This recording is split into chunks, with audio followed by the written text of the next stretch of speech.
cette rétrospective, elle est un peu différente par rapport à la rétrospective qu'on avait déjà fait, parce que c'est une rétrospective sur le process et sur l'organisation, plus que sur les tâches et sur le déroulement. Voilà, faire toujours en 5 étapes. Une première étape sur la préparation de l'environnement, une deuxième sur la collecte des données, sur le processus, on va voir pourquoi ça marche pas. Et puis on va décider ce qu'on va adopter. Ça pourra donner lieu à des choses qu'on va mettre en place en fait dans la charte de l'équipe. Après, on fera une évaluation du rôle de Scrum Master.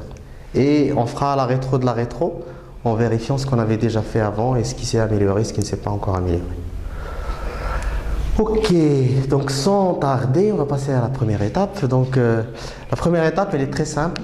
C'est vos impressions jusqu'à maintenant par rapport au projet en 2 mots.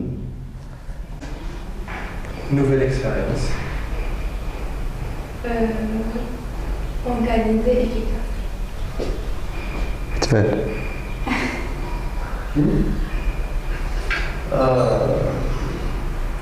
Satisfaction. Alors après les sentiments, on va passer à la collecte des données sur le processus.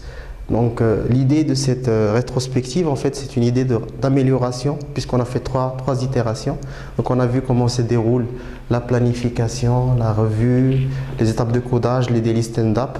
Donc l'idée, c'est que chacun il puisse détecter ce qu'il voit qui est mauvais, ce qu'il voit qui est bon, une seule chose bonne, une seule chose mauvaise, et une seule chose qu'il souhaiterait avoir dans ce projet.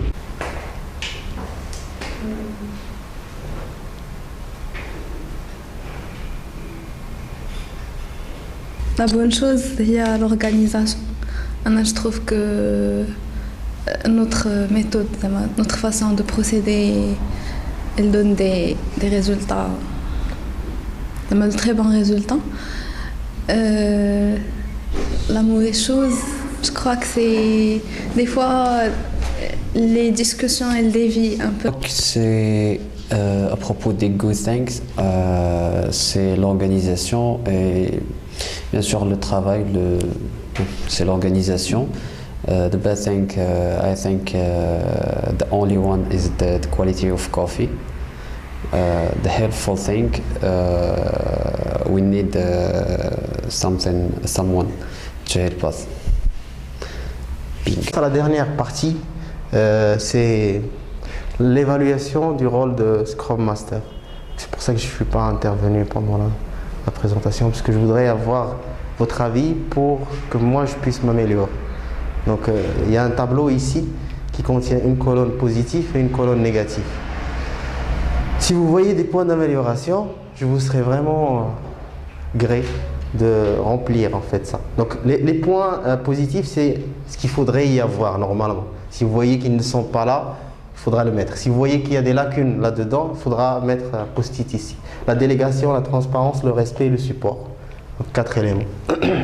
Les points négatifs qu'il ne faudrait pas y avoir normalement dans un projet comme ça, c'est l'autorité, le blâme, l'opacité et le désengagement.